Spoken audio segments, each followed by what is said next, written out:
Assalamualaikum warahmatullahi wabarakatuh. Perkenalkan, nama saya Erdendi Ahmad Fauzi dari kelas 5C dengan NIM 7111819095. Kali ini saya akan membuat video tutorial tentang proses pengolahan data menggunakan JASP, di mana yang kita cari hanyalah reliabilitas dan validitasnya. Eh, Langsung saja kita masuk ke dalam datanya. Ya, kali ini sih kita sudah memasuki datanya, yaitu motif sosial McKellen. Jadi di sini ada 154 responden dengan 24 item. Sebelum kita memulai memasukkan ke JASP, kita harus mengubah format dari Excel ini ke CSV. Karena kebetulan data Excel ini sudah formatnya CSV, kita bisa langsung lanjut ke JASP-nya. Kita buka dulu JASP-nya.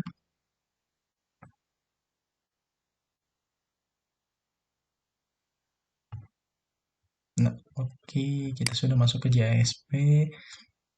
Sebelum memulai, kita lihat di atas, di ujung kiri atas dengan ujung kiri kanan ada beberapa simbol, yaitu 3 garis dengan satu tanda plus. Satu tanda plus ini adalah untuk memunculkan menu, karena saya menggunakan JASP versi 0.13. Jadi ininya summary statistiknya sudah terpisah dari menu.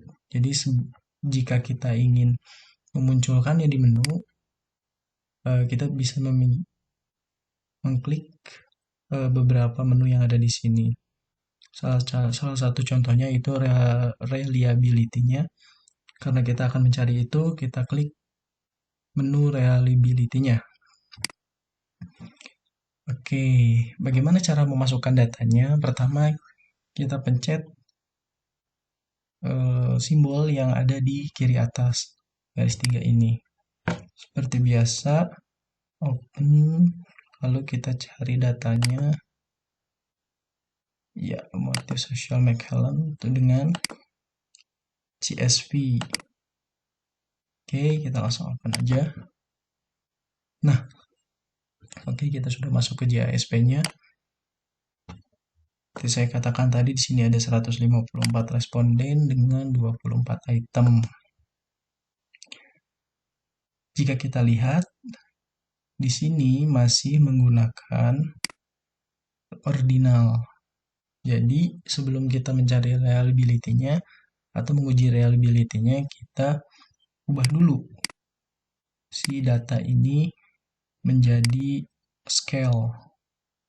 Caranya mudah, tinggal diklik logo ini lalu diganti menjadi scale. Oke, kita lakukan itu sampai semuanya berubah menjadi scale. Karena ini JASP-nya merupakan aplikasi baru, jadi belum ada cara yang cepat untuk merubah ini menjadi scale. Jadi kita harus melakukannya secara manual. Daripada menunggu lama, langsung saja kita ke video selanjutnya. Ya, sekarang datanya semua sudah diubah menjadi scale. Oke, kita sudah ubah datanya semua menjadi scale. Langsung kita ke menu reliability. Karena kita akan menguji atau mengetes reliabilitasnya. Reliabilitas, kita pilih yang klasikal single test reliability analysis. Klik. Ya, sekarang kita sudah ada di lembar kerja. Untuk mencari reliability-nya, sebelumnya kita masukkan dulu data-data item ini ke kotak variabel. Caranya kita blok semua.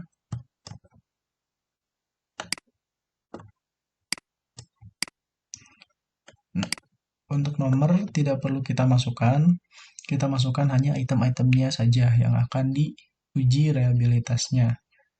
Oke, kita klik.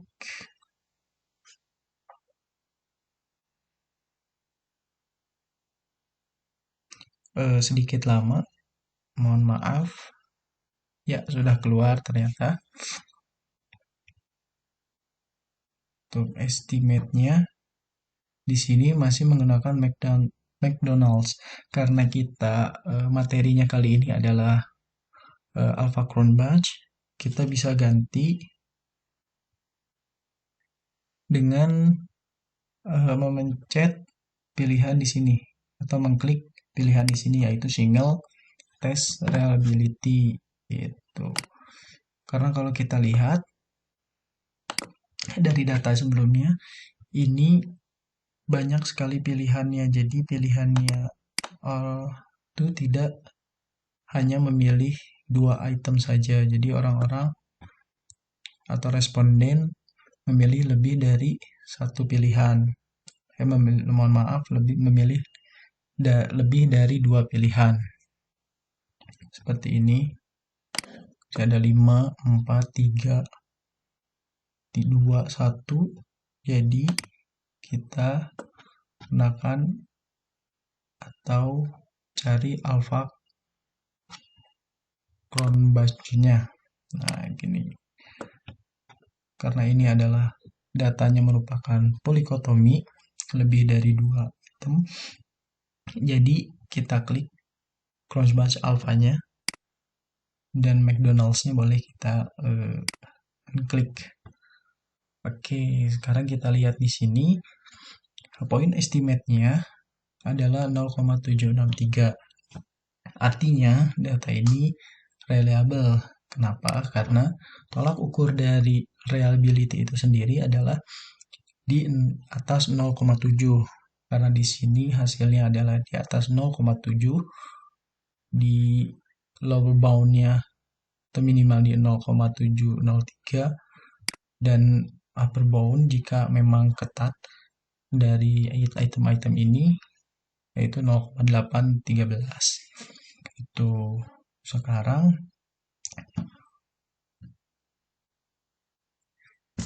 nah dari sini kita bisa mencari item yang berpotensi korelasinya kecil ataupun jelek. Caranya bagaimana? Yaitu kita klik cross batch alpha di sini di individual item statistik, lalu klik item race correlation. Item race korelasi. Nah, sekarang datanya sudah ada untuk item race correlation-nya. Untuk item race correlation-nya sebenarnya titik atau tolak ukurnya itu di atas 0,4. Karena di sini hampir semua itemnya di 0,3, 0,5 atau 0,2, 0,1 di bawah 0,4, kita bisa juga menggunakan literatur yang lain. Contohnya adalah Lisa Vandenberg. Mereka atau ya menggunakan di 0,3, tapi itu sangat tidak dianjurkan. Gitu. Tapi kita bisa menggunakan itu untuk tolak ukurnya. Ya, karena di sini banyak yang di bawah dari 0,3 seperti 0,2, 0,1.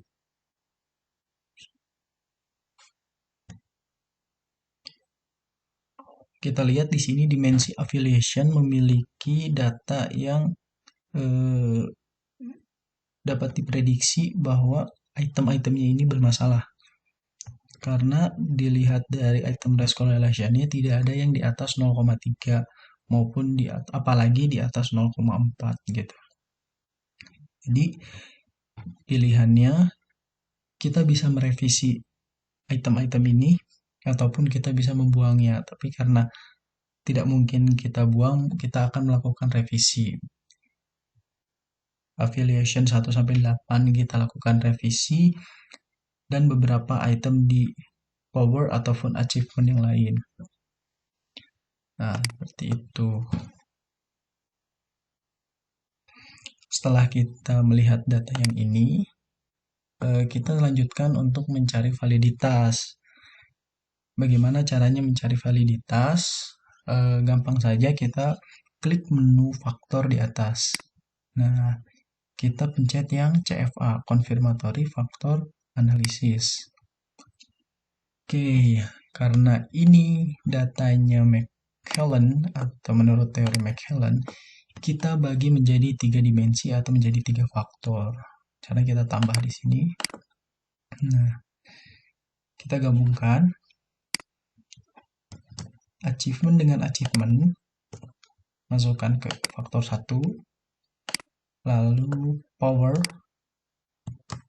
dengan power kita masukkan ke faktor 2, lalu affiliation dengan affiliation kembali kita masukkan ke faktor 3. Oke. Nah, kita lihat di sini sudah ada hasilnya. Nah, ini dia confirmatory factor analysis. Di sini langkah pertama untuk melihat validitas adalah chi-square test. Tapi tidak hanya itu aja, ada beberapa model-model yang lain atau analisis yang lain seperti GFI, CFT, dan RMSA. RMSEA. Nanti akan kita cari karena di sini JASP jadi akan memunculkan awal mungkin chi-square test terlebih dahulu. Di bawahnya ada parameter estimate atau faktor loading. Parameter estimate ini untuk melihat seberapa besar kontribusi item terhadap dimensinya. Terus ini ada faktor variance, covariance, residual variance, bisa kita lewat terlebih dahulu. Nah, sekarang kita mencari dulu GFI, CFT, dan RMSA-nya. Caranya bagaimana? Di pilihan ini ada yang namanya additional output. Oke. Nah, lalu kita klik yang additional fit measure dengan yang R-square. Oke. Lihat. Nah, dari data ini kita bisa lihat bahwa sudah ada CFI, lalu RMSEA dengan GFI-nya. Oke. Karena suatu data akan dikatakan valid jika minimum dua analisis ini terpenuhi. Entah itu dari chi-square-nya atau CFI, RMSEA-nya ataupun GFI-nya. Nah, sekarang kita lihat terlebih dahulu di chi-square test-nya. Nah, chi-square test ini disebut valid jika p-value-nya lebih besar daripada 0,05. Nah, kita lihat di sini chi-square-nya ternyata lebih kecil daripada 0,01. Artinya ini tidak valid. Tapi sebelum itu kita lihat dulu beberapa analisis-analisis yang lainnya. Nih kita lihat CFI-nya. CFI-nya di sini adalah 0,620. Minimal CFI p-value-nya adalah 0, value-nya adalah 0,90. Ternyata CFI-nya juga sudah tidak memenuhi syarat. Sebelum itu kita lihat lagi untuk yang lainnya. Kita lihat di sini RMSEA-nya adalah 0,083. Nah, jika RMSA-nya yaitu value-nya harus lebih besar daripada 0,05. Nah, ternyata RMSA-nya ini memenuhi syarat. Salah satu memenuhi syarat kevalidan dari sebuah item atau data. Nah, sekarang kita lihat GFI-nya yang terakhir adalah 0,801. Ternyata untuk GFI tolak ukur value-nya ada di atas 0,90 atau dari literatur yang lain bisa di 0,95. Tuh. Jadi jika dilihat ternyata data ini tidak valid. Oke. Tetapi tetap reliable. Nah, sekarang kita lihat nih. Karena di sini kita akan melihat seberapa besar kontribusi dari suatu soal atau suatu item, kita lihat di parameter estimate-nya. Namun, harus yang terstandarisasi. Di sini belum ada yang terstandarisasinya. Cara mencarinya bagaimana? Cara mencarinya di sini di sini ada pilihan. Di sini ada pilihan yaitu advance. Lalu kita pilih standardization yang all. Nah, sekarang sudah ada yang terstandarisasinya. Nah, untuk di parameternya ini, tolak ukur dari parameternya ini yaitu minimal di atas 0,5. Jika kita lihat di sini ada 0,498, 0,441, 0,388, 0,2313.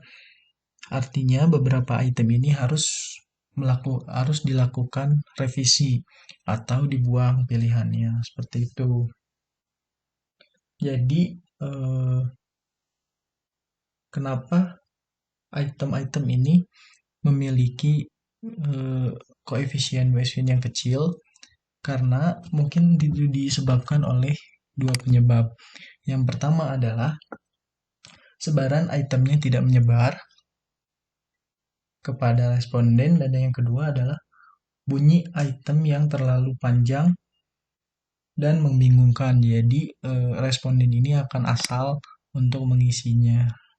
Kita balik lagi, kita harus melihat persoalan dan item-item yang harus diperbaiki itu. Jadi untuk kesimpulan di akhir dan keseluruhannya yaitu untuk pengetesan reliabilitasnya ternyata data ini reliability karena alpha Cloybus-nya di atas 0,763. Lalu dan validitasnya secara CFA ini tidak memenuhi tip karena model berdasarkan CFI-nya tidak memenuhi syarat, dengan GFI-nya juga tidak memenuhi syarat.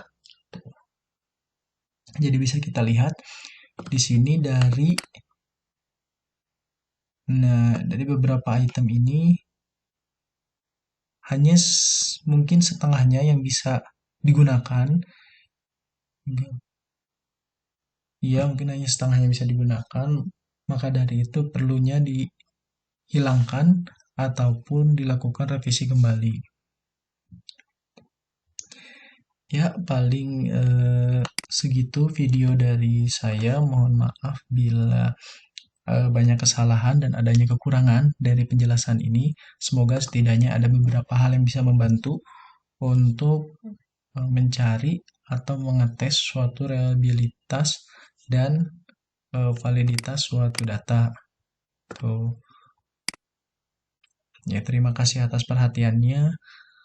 Mohon maaf bila masih ada kekurangan dan kata-kata yang patah atau mengganggu. Assalamualaikum warahmatullahi wabarakatuh.